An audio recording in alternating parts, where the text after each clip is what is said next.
Hello, this is Edwina Nunez from Awaken Your Power, and I want to welcome you to the Healing PlayHouse, a place where we nurture community, share truth, and discuss all things healing.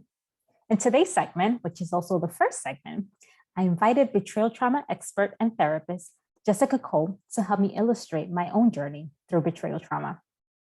I hope that my story and learnings resonate with you as you navigate your own healing journey. And without further ado, I welcome you to the Healing PlayHouse.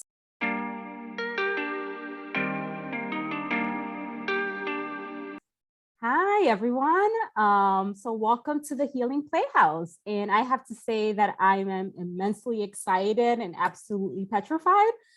Excited because this is the first segment of the Healing PlayHouse. And I want to start off by saying that the Healing PlayHouse is a space I am creating to bring community together, community around healing.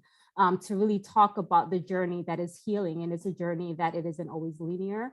It isn't always bright, it has its ups and downs, its valleys and peaks, but it can be a beautiful, colorful journey. And is a way to really invite people to come in and really share their truth, share what got them to the place that they're at and all the beautiful tools that they found along the way. And for me, it is important that I share my own story before I invite anyone into my space to share their truth. I have to ensure that anything that I do is coming from a place of authenticity and integrity. And I have to start by sharing my own truth. And the way that I'm doing that is I invited someone who is very dear to me. I have worked with Jessica for the past 2 years. Jessica is my therapist and is someone that I like to say I was thrust into the pits of hell and Jessica held the flashlight. Oh, So, yeah, I mean, Jessica was not afraid to really go into the corners, the dark corners, the corners that I didn't know even existed, to really pick up the rocks and hold a flashlight and have me look at every single possible angle. Really share all the different things that I was discovering. In my journey, I pulled in so many different tools because what I needed at the beginning is not really what I needed, halfway through or layers in, or even what I needed now.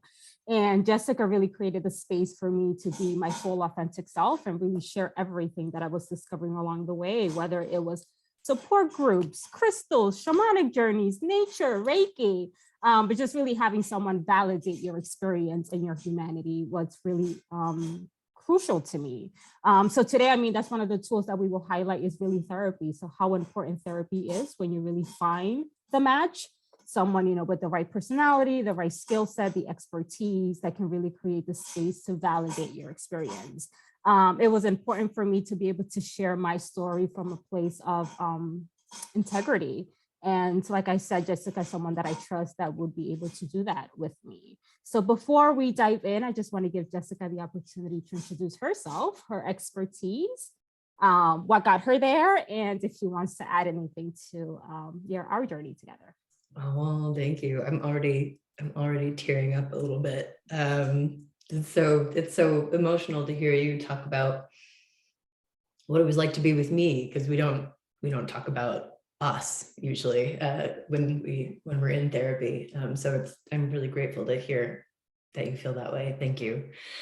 So let's see. I've been in the world of betrayal trauma and specifically sex addiction for about 4 going on 5 years now. And it's been the subject that I'm the most interested in. For some reason, if someone came to me and they said, I just have general depression, I'd be like, I don't know how to deal with that. But if someone comes to me and says this horrible thing happened to me and I feel so betrayed, the rug's been pulled out from under me, I'm like, I got it. I know how to deal with this. So it's a world and a realm that I think is super rich, because obviously a crisis happens and that in itself is dramatic and intense, and you got to help someone put out the fires and then kind of look at the ashes around them and then rebuild.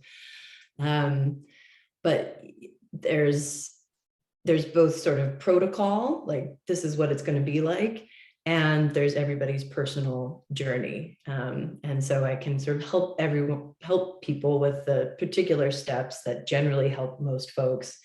But then the best part of it is when people sort of get through that protocol, practical part, and then move into really rediscovering themselves after this horrible thing has happened to them. And it's the same with any trauma work, basically. And it is the trauma work that I've grown to really love. I do work with addicts and I work with betrayed partners, but more and more and more I work with betrayed partners because it's more rich. It's usually women, and I really enjoy working with women, and to watch.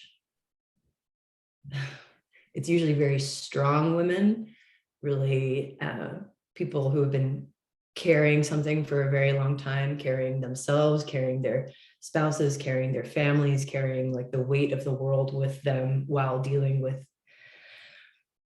trauma, and then they get to rediscover themselves after. And I love walking with people on that journey of rediscovery or self-discovery for the first time. Sometimes people don't even, they've never not lived with anxiety or fear or the whatever it is that trauma has burdened them with. And but I'm just thinking about your particular journey, and I won't go into the details. That's for you to say, but I feel like you've opened doors and windows that you didn't know were there before, and it's been really a pleasure to walk with you and watch you do that.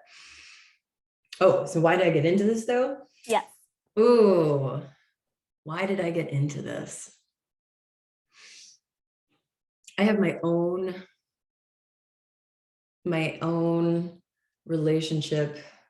past relationship with someone who struggled with addiction.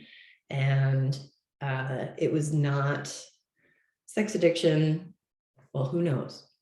Maybe I just never got that deep, but substance abuse and PTSD from other things. And I came out of that relationship thinking, I've really honed some skills working with this person and possibly this population. Maybe I could do this for real and use the skills that I have gained in the course of that unsuccessful marriage and utilize them in real life. And I found myself drawn to people who are in very, very difficult relationships with difficult people.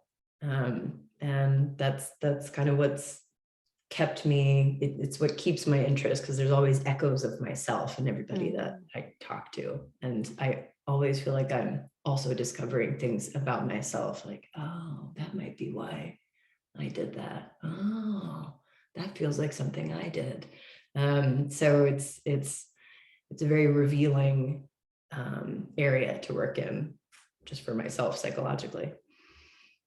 Awesome. Well, thank you for sharing that. And as someone who has benefited from that experience, definitely very grateful to have worked with you. And I guess that does speak to the impetus as to why we're creating this space, because it's really about, there's certain experiences that we go through, and there's a reason why we go through them. And it's really trying to peel that back and really discover like what within us really led us into that experience, what kept us in it, what are we learning from it, and how are we moving forward. So for me, creating this space is really, how do I use that experience to help others? And really the reason for this segment that we're doing today. And before we dive in deeper, just want to mention two things. So one, it's I want to take the space for anyone that's listening, that if at any point you feel triggered by anything that we're saying, any of details that are being shared, is to really give you the permission to hit the pause button and really step away and honor yourself. I am very conscientious of anything that I shared. I never want to unintentionally trigger someone, and also really important for me to only share things that are relevant, to really give color and context to my story, because at the end of the day, what got me on this journey, someone else was part of that story. And when I share my truth, I never want to out someone else. I never want to share anything that minimizes someone else's humanity. In addition to that, we have children together. So for me, it's always like, if my children had access to this and they can listen to it, would I be okay with that? Not so much because of me, but because I never want to do anything that will get in the way of the relationship they have with their dad. It's really important for me for them to have a healthy relationship. So just want to again say, we're inviting you to come into this Healing PlayHouse, and it's really important for me to ensure that you're taking care of yourself. So hit the pause button, step away, honor yourself, take care of yourself. If you are pushed to come back, great. If not, that's okay too. Maybe this doesn't resonate with you, and hope, you can come back to us in a later segment. And then the second thing is, before we get into the journey, I've given Jessica consent to take this conversation where it needs to go. But maybe let's define what betrayal trauma is, because it is a term that we kind of throw around. If you've gone to my website, awakenyourpowerllc.com, when I share my journey, it's a term that I kind of threw out there. I didn't define it. Last September, I did a conversation with a fellow coach, Mike James, Impactful Conversations, where again, I threw the term out there, but I didn't take the time to define it. So I think as we're talking today, we're gonna probably use that term a couple of times. So maybe let's define what it is, so folks who are listening kind of have a picture of what betrayal trauma is. Yeah. I'm happy to go there. So I came to the phrase betrayal trauma in the world of sex addiction. Now, even sex addiction is a thing that we could spend time defining. Lots of people define it different ways, but we'll maybe leave that for another day. But betrayal trauma kind of came to be as a phrase paired with sex addiction. So the person who is closest to the sex addict, if you are in a couple or in a family, usually experiences, upon discovery of what's been going on with the addicted partner, some kind of betrayal. But I think of betrayal trauma, I think it can refer to anything, any state that you are in after learning that the reality you thought you were living is not true. So that could be financial betrayal, it could be sexual betrayal, it could be all sorts of different things. But basically, there was a secret, it was kept from you on purpose, you've been deceived, or to use a stronger word, defrauded. Someone has presented a false self to you, and you find out about it, and it rocks your whole world. And it is betrayal trauma, because it is much like getting in a car crash. It's like that 1 second and everything, your whole world kind of flips over, and you have to, the way to heal from it is basically building from the ground up. Like, okay, this is real, and that is real, and this is real, and that is real. It's people who have betrayal trauma experience acute PTSD. It's kind of like going to war or being in that car crash, and it's a slow healing process. It's often much slower if you're in a relationship with an addicted partner. It's much slower than their process. They start going to 12-step meetings, and they get a therapist for the first time in their lives, and they're like, "Ooh, I'm doing all this self-discovery, I'm learning all about myself, I'm finally feeling my feelings. What is this empathy thing?" Like, often the addicted partner can sort of skyrocket in their healing and their recovery and self-discovery, and the person dealing with betrayal trauma really feels like, I am stuck. They can feel stuck for a very long time, because healing is accepting that everything is different and it will never be the same. And that's just really hard to do. So yeah. That's sort of my blanket definition of betrayal trauma. No, and I would say, as a person who experienced betrayal trauma, I would say your definition definitely hits home. Yeah, for sure. So what I've kind of have given Jessica is kind of like the opportunity to essentially use me as a life case study. So as we're walking through what betrayal trauma is, to kind of highlight, what my experience was having, I guess, being a survivor of betrayal trauma, how that manifested for me, mentally, emotionally, physically, cognitively, my journey through accepting that I was living with that trauma long before I even came across the term or even was consciously aware that I had been carrying that trauma. The work that I did to kind of get through it, and yeah, all the beautiful tools that I learned along the way and created my own little toolbox and playhouse. Yeah. You definitely, Edwina's toolbox is my favorite toolbox. You have a lot of great tools in your toolbox. Oh gosh. Is it okay if I sort of take the lead here? Yeah, go ahead. You have the wheel. I'm sitting back. I think the biggest subject in the realm of betrayal trauma and healing from betrayal trauma is truth with a capital T. Mm-hmm. What is the truth of my situation, my relationship? What is the truth about this person that I thought I knew? But something that often gets revealed during betrayal trauma healing is also new truths about yourself, right? I didn't know I was this way, or I didn't know I was rigid like this, or I didn't know I was frightened of this before. And by this, I mean, it could be anything from being alone to not having enough to do, or being without a romantic partner, no matter how difficult that partner is, or and so it's the truth is what every partner that I've ever worked with is really grasping for when I first meet them. What is real? What is happening? Why would they do this? How does this make sense? Does this feel familiar, Edwina?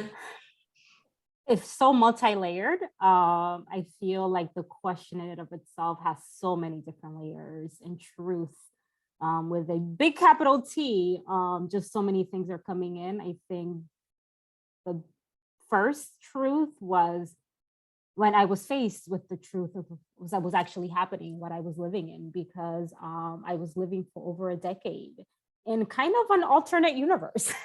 I think internally I knew something was off, and there had been, small discoveries. And I say small because to what led to me kind of being thrown into this journey of betrayal trauma, the truth that I had discovered, for the 13 years prior, maybe were smaller compared to that big truth. But internally, I knew something was off. Internally, there was a conflict.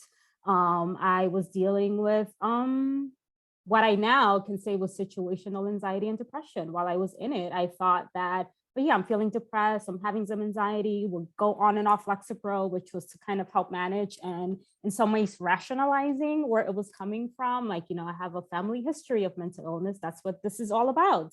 When in reality, there was a struggle. Internally, I knew intuitively that something was just off.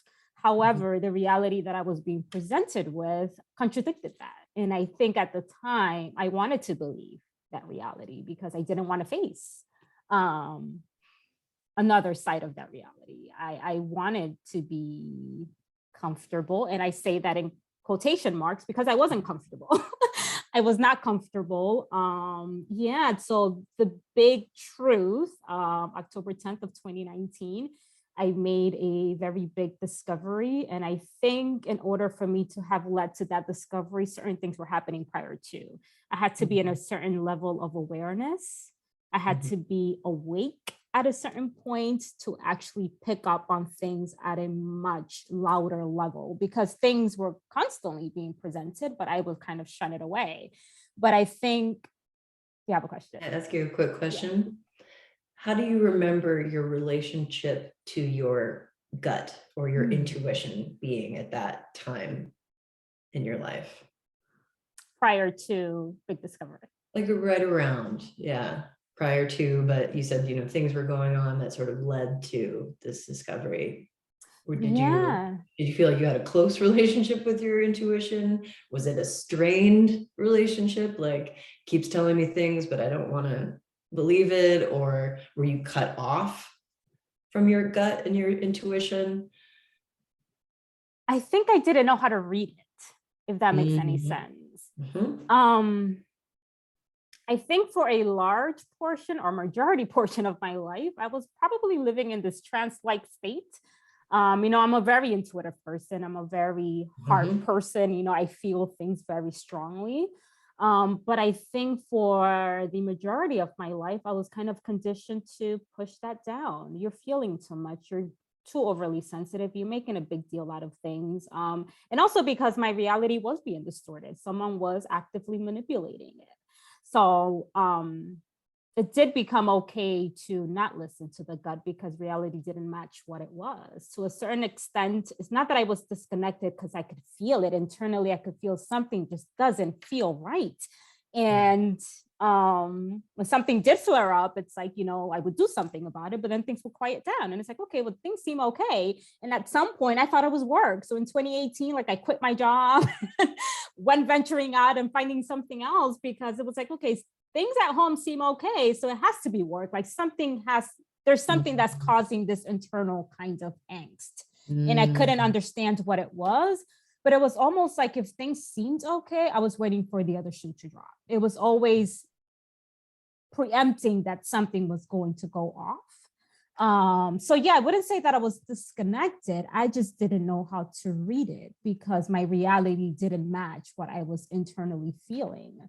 So I want to say 2019, like fall of 2019 was when things kind of, shit hit the fan. But I feel like earlier in that year, things started moving in a certain direction. I like to say that I'm divinely guided because I do feel like things started kind of slowly moving in a specific direction. I had been, on Lexapro in 2017, we talk about this in our sessions where I was experiencing PMS, premenstrual, syndrome, where like the week before my period, it was just like my emotions were everywhere, but it was in relation to my ex-husband. I could not stand him. I felt disgusted by him. It's just, he would create a lot. And I couldn't understand I'm like, what he's doing doesn't seem to be that big of a deal. Why am I having all of these emotions? And I went to go see, my gynecologist, and I thought maybe my hormones were off. They checked everything. Everything was okay. And then I was told, well, do you struggle with anxiety? I'm like, well, on and off. So I was told to go on Lexapro, and I went on Lexapro, and it did take off the edge. I felt a little bit more in control. That was in 2017. And for a year and a half, I stayed on it. But for whatever reason, beginning of 2019, January, I kind of missed the pills for a couple of days. And if you've ever been on an antidepressant, if you go cold turkey, it's not a good thing to do. So for me, I don't like to feel like anything is influencing or controlling me. So I guess at that point, it's like, okay, I'm on this thing that if I don't take it, makes me feel this way. Like, I don't like this feeling. And I also felt cut off from my emotions. I felt a little bloated. I didn't feel like myself. So at that point, I decided, you know what, maybe it's time for me to get off this. And I tapered off with, guidance from my doctor. And I felt like I needed to come off. So when this thing happened, months later, I could feel the fullness of it. Because if I had been, which in the past I had been on this kind of management medication, it would take off the edge. So I wasn't feeling the full blow of things. So when this discovery happened in October 10 of 2019, I had to feel the fullness of it. And the way that it had to happen in a way that I could not deny it, and he couldn't deny it. For me to get the truth with the capital T, because otherwise I would have rationalized it. I would have pushed it to the side. We were really good about sweeping things under the rug and just continuing with life as it was. So that's what I mean. It's like certain things started happening where my level of awareness had to be at a certain point for me to really take in the messages that were being received. So I don't know if you want to dive into the big, I guess, discovery or... Sure. If you want to go there. Yeah. So, like I said, my life changed October 10th of 2019. So the night before, my ex-husband and I were, I guess, having a conversation. He came into the bedroom and kind of touched me intimately, but it felt completely cut off. It felt like there was no one attached to the touch. And now I describe that touch as hollow. Back then it was just, it just felt weird. It felt off. And now I just describe it as a hollow touch.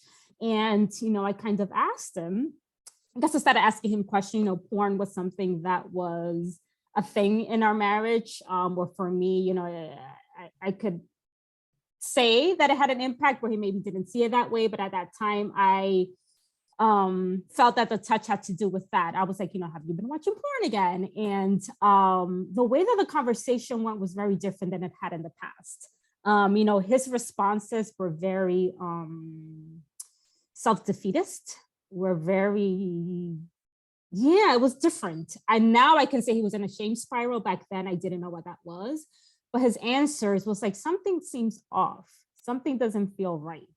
The next morning, I went on Apple and I was looking for a podcast around just porn. Maybe if someone else can tell him, the harmness of this, maybe he would listen. And I just went on and I found this podcast called, I think was Porn Addiction and Sex Afflictions. And the first episode that I heard, I guess is the most viewed episode, was on betrayal trauma.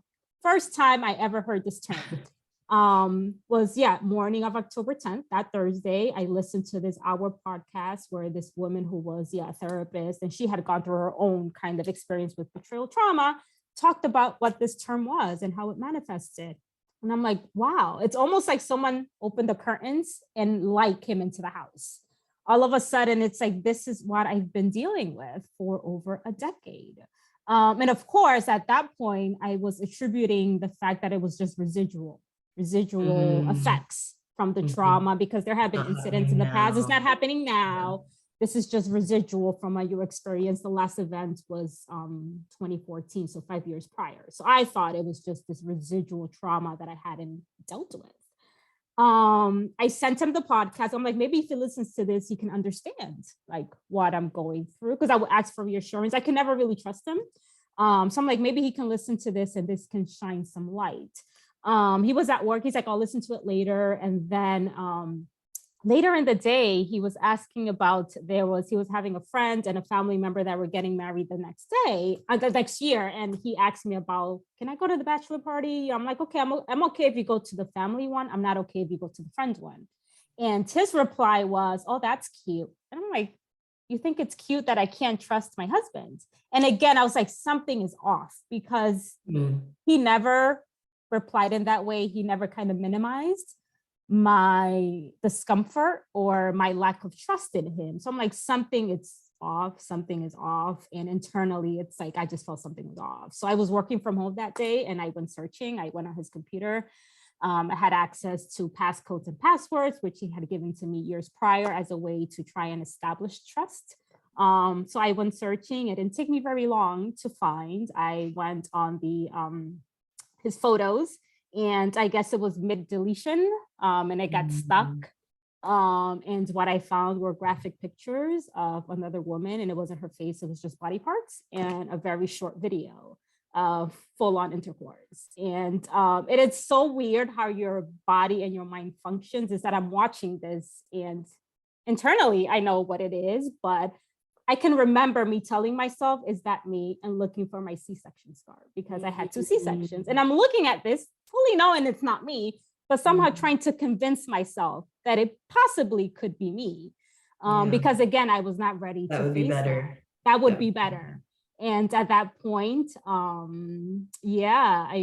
kind of stepped back, and I remember just saying, God, what do I do?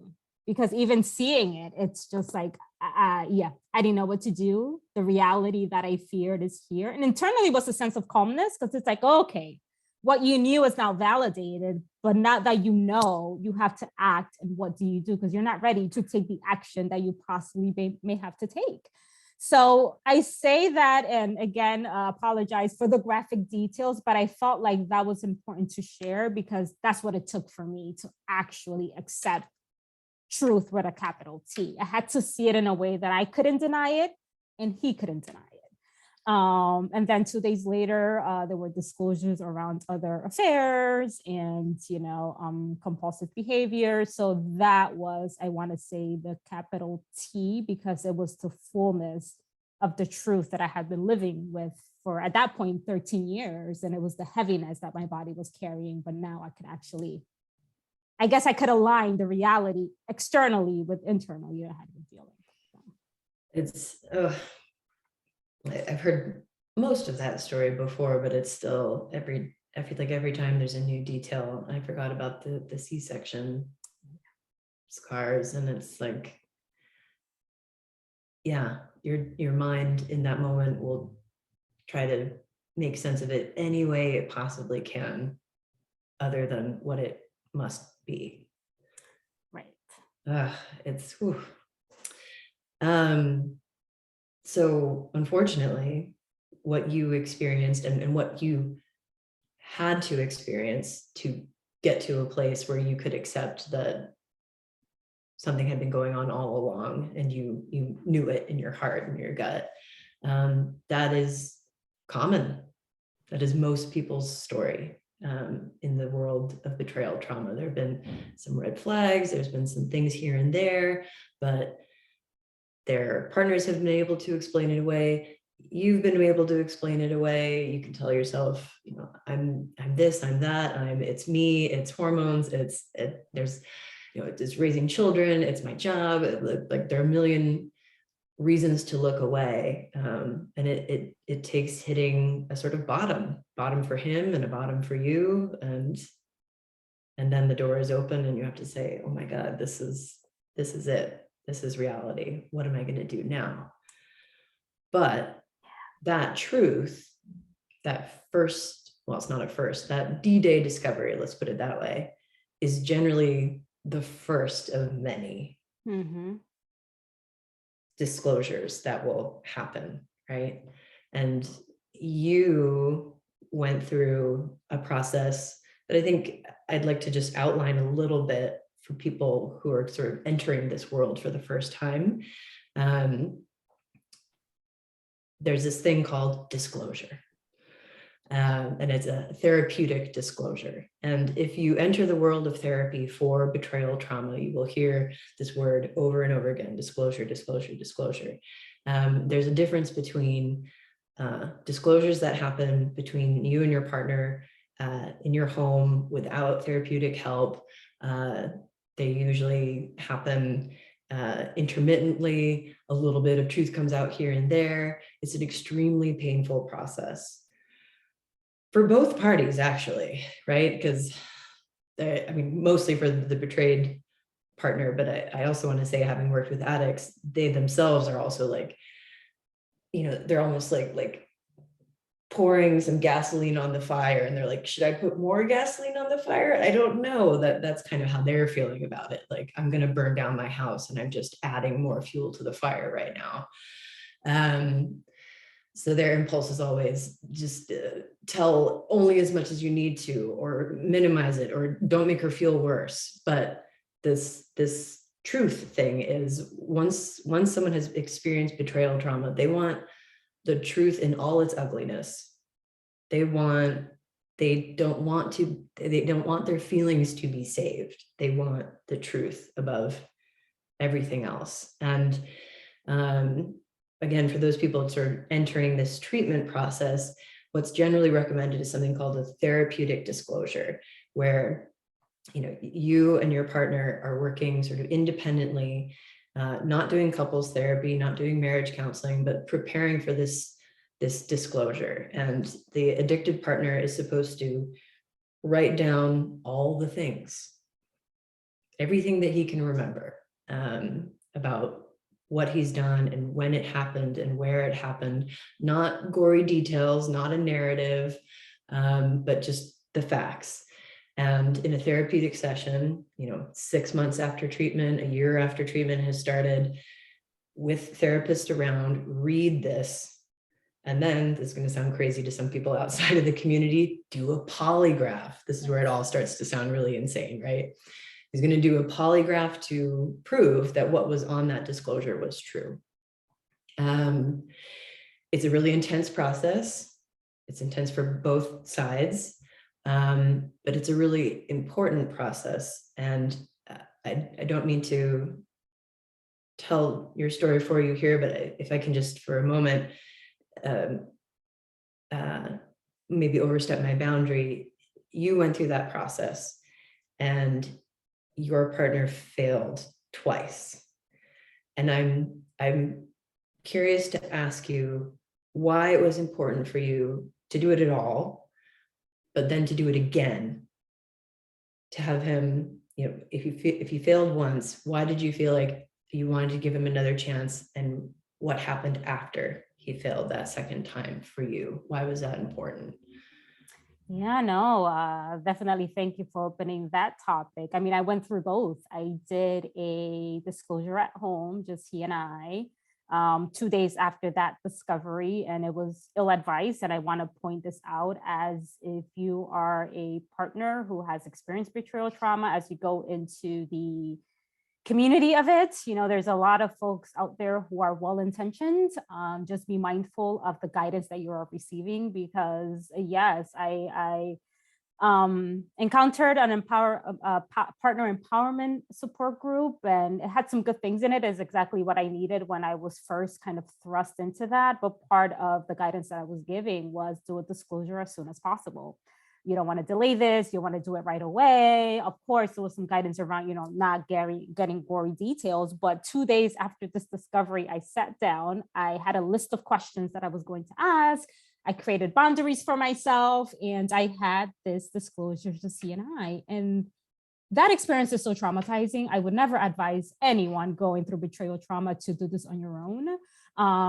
You are not prepared for what you can potentially hear. And as Jessica has pointed out, your spouse isn't prepared to tell you the truth, because they haven't done the level of work to reach that level of awareness, to work through their own shame, to be able to give you the truth in the way that it needs to be received.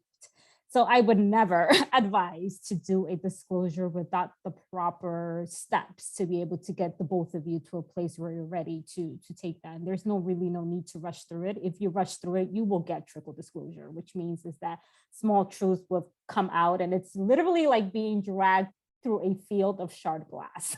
It's like cut after cut after cut. So just wanted to point that out there. Be really mindful of the guidance that you get.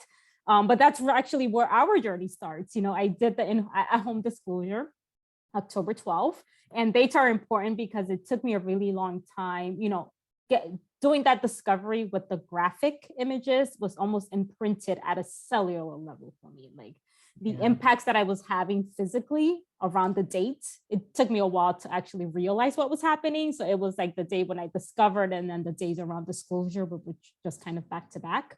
I remember when we first started meeting, you were like, Thursdays are bad for me. And I was like, yes. Okay. Like, we'll put a star on that. Talking about it's like Thursdays, and there's one every week. So it's tough. So I came, I found you. I was working with another therapist, and it just wasn't the right fit. It wasn't someone who was an expert in betrayal trauma. And I know that I needed someone to really guide that process. And we got connected. I through another resource. And so the first thing that you asked me, we did like a 20-minute consultation, is have you done a disclosure? I was like, well, I did an in-home one. And then you kind of explained the process. And after I hung up the phone, I was like, I think I need that. I want that. And this was literally, I think it was like April. So maybe 5 months after that in-home. And I requested that, as shocking as it is to a lot of people when I say this, I didn't leave after I discovered what I discovered. I didn't leave after the disclosure was made of multiple affairs. I stayed. I tried to work through it, because now I knew that this person that I had been with was operating from a place of trauma, from a place of unhealed wounds. I really wanted to see his humanity, and this person really wanted to at least present it as a way that he wanted to work through it. So I stayed in the marriage and continued kind of working through my healing, came across Jessica, and I knew for myself that if I wanted to continue moving forward, I needed to know the full truth, because I can't forgive something that I don't know. And I just couldn't live in that space that I don't know when the next bomb is going to drop, because that's what it felt like. I think I know everything now, but a week from now, I may be giving something else. And it literally feels like a bomb is going off in the middle of your chest. Like that is how physically it feels. Like your chest, your stomach, your guts are just being imploded. That is how it feels every time you get another piece of detail. Doesn't matter how big or small. It's just that is exactly how it feels. Could be anything. So I knew at that point, if there was any way of moving forward, I needed to know the truth. And I requested a therapeutic disclosure, and we prepared, myself with Jessica, he with his therapist, about what this looked like, when it was going to happen. I think I gave like a 6-7 month period for him to work and get ready to do this disclosure, the steps we were going to take. So yeah, the first disclosure happened a year after the discovery. It was October of 2020, end of October. And leading up to the disclosure, I want to say for 3 or 4 months, I was doing a lot of work just on my own healing through support groups around betrayal trauma. As I was talking to other women, hearing their stories, how similar they were to mine in regards to not so much like what we experienced, but just similarities of what we were encountering with our partners, how we felt, how we were being gaslit, and what are the different tactics, how we felt our own shame around acknowledging that this was happening to us, how we didn't leave. So there was a lot of validation. Most people don't leave, or like, Tuesday morning, I feel like I love you and I want to work with this. By 3 p.m., I hate you and I want to leave. Like this constant roller coaster, and just that being normalized. So I started doing just a lot of work with me. It's kind of like, okay, we're doing this disclosure. It's going to happen 6 months from now. All I can do right now is focus on my own healing. How do I prepare for this thing that's going to happen? So yeah, I started just working on my own safety within my body, because my body just felt unsafe, like physically unsafe. Every single month, like you described, the 8, the 10, and the 12, because the 10 was discovery, 12 was the in-home disclosure. And then in in-home disclosure, he disclosed that, what I saw had only happened 2 days prior. So for me, the 8, the 10, and the 12, every single month was just a living nightmare. It was hell. I felt so uncomfortable in my own body that I needed to start finding safety internally. So I just started doing a lot of work, going into nature, acupuncture, any way that I could just find grounding. And as I started doing that, things started shifting for me. I was no longer tied so much to what am I going to hear. That disclosure is kind of like surrendering. Whatever I'm going to hear, I'm going to hear. And I would kind of, act accordingly when I hear it kind of thing. So yeah, the disclosure came, and it was an hour, the 4 of us, you, myself, he, and, the therapist, and it's just kind of sitting there hearing everything. And I want to say this, of course, looking back, part of me was more tied to the outcome after disclosure, because I truly internally, we have been doing the work. It's like, okay, whatever he can say, we can get through it. This is just another kind of checkbox. I was like, do you have any deal breakers? And you were kind of like, no, if he tells me the truth, I can handle almost anything. So to your point, the only thing I really wanted was the truth. Like if he's able to tell the truth, then yeah, that is how I saw it back then. And we did what looks like a successful disclosure. And 2 days later, there was a polygraph and he failed it. And it was shattering. And because I think at that point, it wasn't so much that he failed it. It was the fact that I saw someone who would go through the lens that he went through and would sit there and look at me in my eyes and pretend to really honestly be telling the truth, even after you have this knowledge of the impact that this has had on me. You still will go through the lens of putting me through this and pretending to tell the truth, and then me having to rely on a polygraph to know that actually wasn't the fullness of the truth. And yes, we did go through it a second time, not the disclosure, but the polygraph. And why did I felt the need to do that?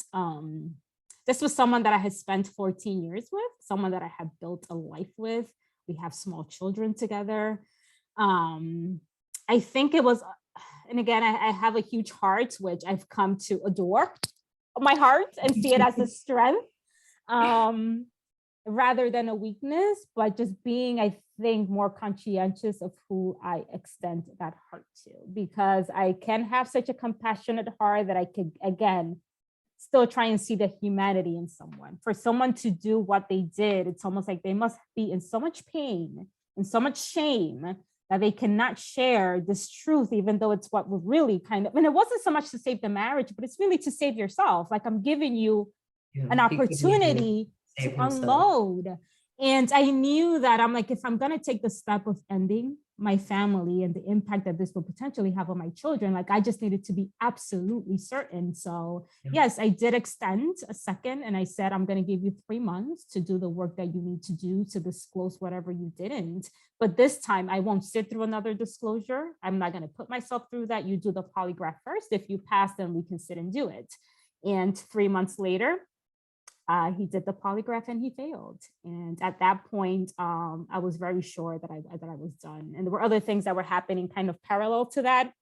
Different tools that I talked about. I was doing shamanic journeys and I was just having these very spiritual experiences that I think internally I already knew which way the tide was going to go, but I wasn't ready. So just every time we would fight to have control, I would just feel this overwhelming anxiety.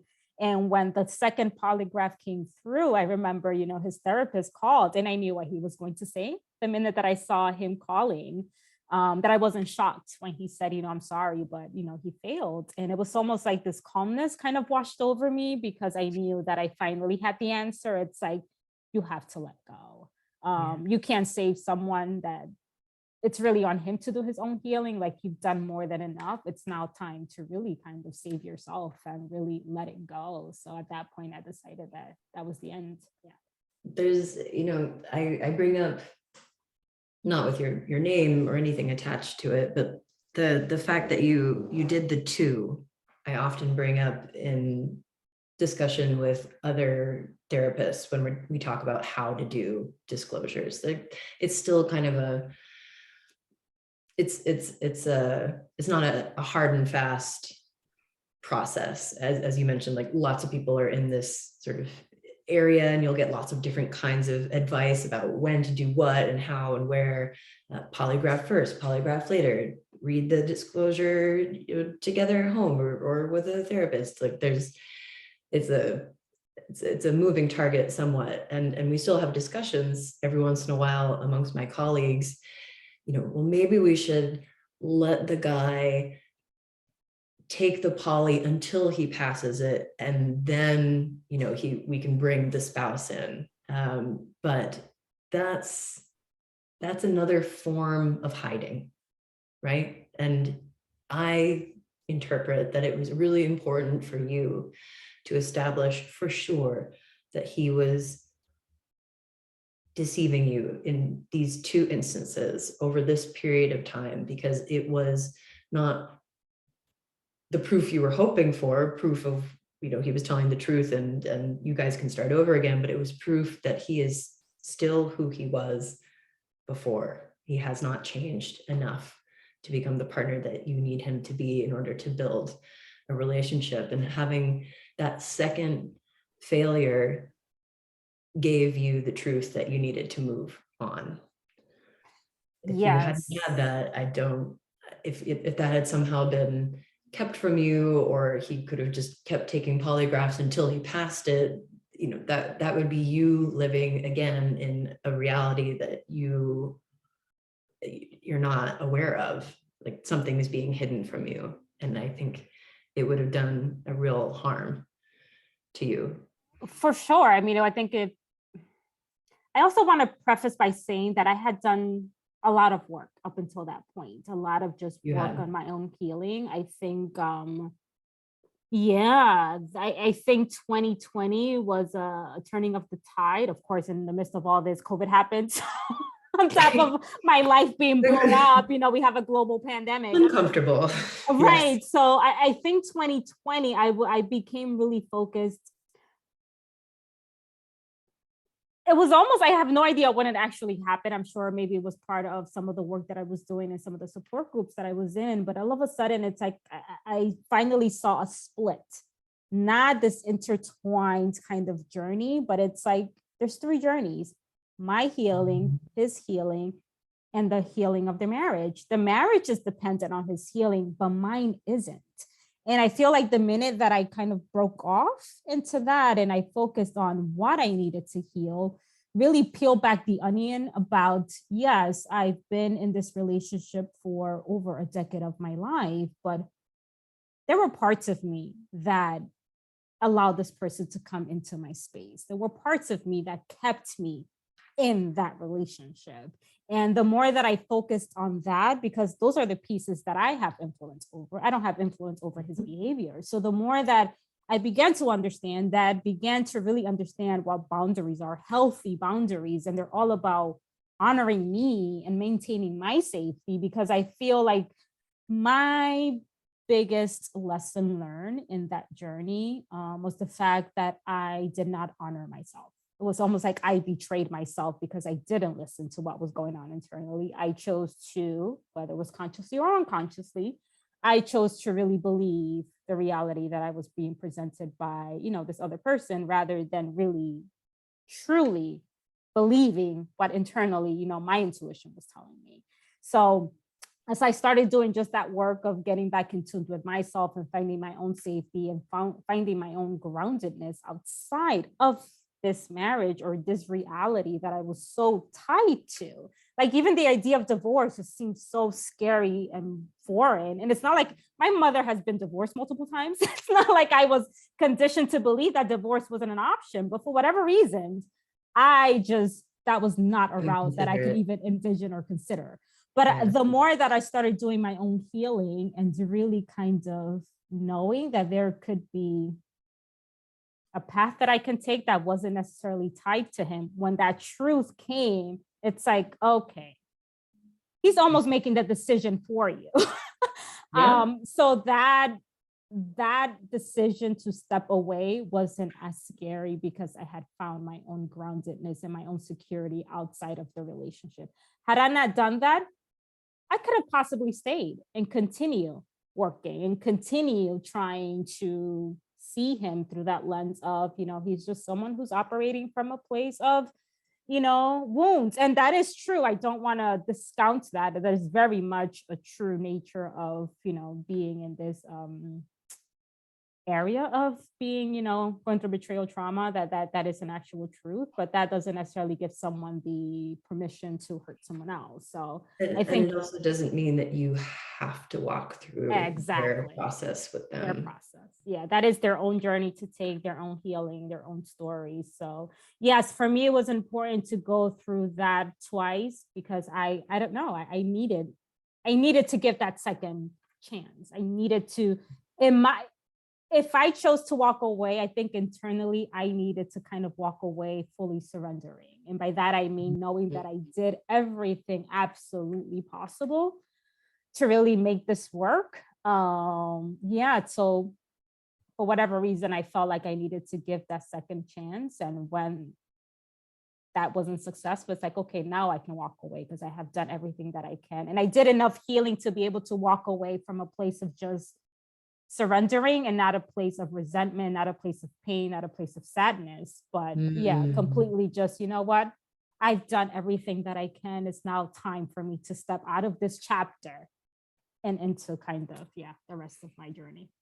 So this, unfortunately, I will have to go pretty soon, but this is a subject, and maybe we can do this again and talk about, because I know that every woman that I have talked to as a client or patient in this realm, and then even myself getting out of a bad marriage, that phrase, I know I did everything I possibly could, and that's what allowed me to leave. I'm really fascinated by this need on the woman or the partner's part to know that they did absolutely everything. Because I get it. I was there too. But why? Why do we have to do absolutely every possible thing before we are allowed to let go of a situation that is not just not serving us, but actively hurting us? It's a common phrase. I've said it myself, and I'm kind of obsessed with what's going on behind that. And maybe that's something that we can discuss in the future. Like, how do we get into these situations, and why do we stay? What is it about? And this is not victim blaming Mhm. or shaming or saying it's anybody's fault, but it is often really powerful women who are not quitters who end up in these scenarios. And it's like, I think if you asked a friend of Edwina, what is Edwina like? Edwina is strong. Edwina knows what she wants. Edwina takes care of herself.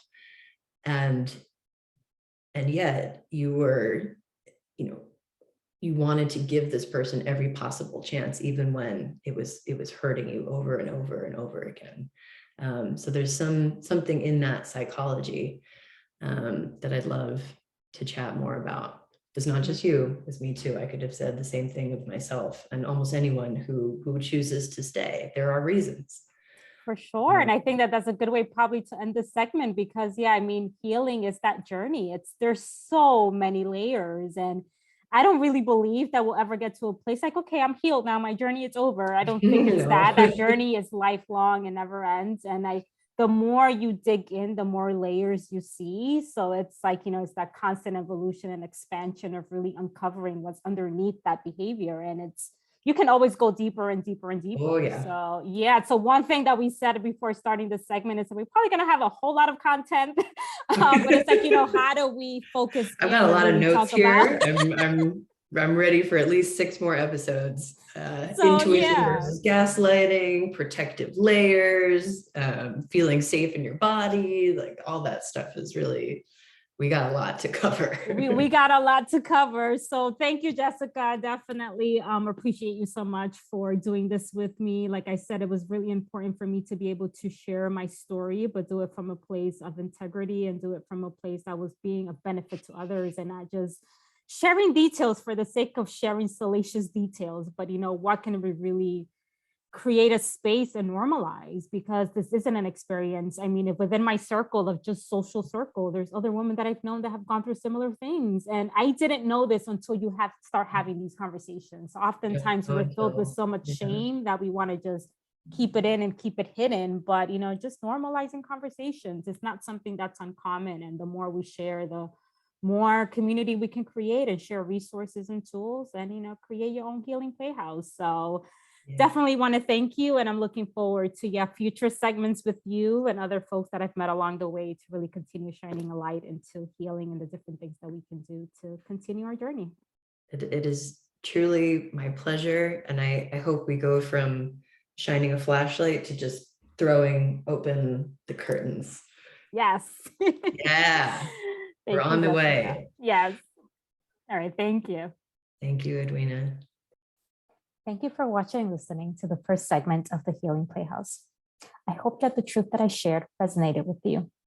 Everyone's journey is different, and only you know what's in alignment with your highest good. That being said, please do not interpret my disclosure to stop antidepressants as an opposition to this tool. There are instances where medication is an absolute necessity. Always consult with a professional if you ever are considering getting off of them. Antidepressants were a huge help to me when I needed them the most. My decision to stop was based on the inner acknowledgement that I was using it as a crutch. Sharing my truth and learning is part of my healing, for I'm only as healed as the secrets that I keep. I hope that I have inspired you to share in some way, either with a trusted friend, family member, support group, or even through journaling. For sharing is a release, is a way of nourishing your healing. So shine light in those dark corners, awaken your power, and live in all of your authenticity. I hope that you join me in the next installment of the Healing Playhouse.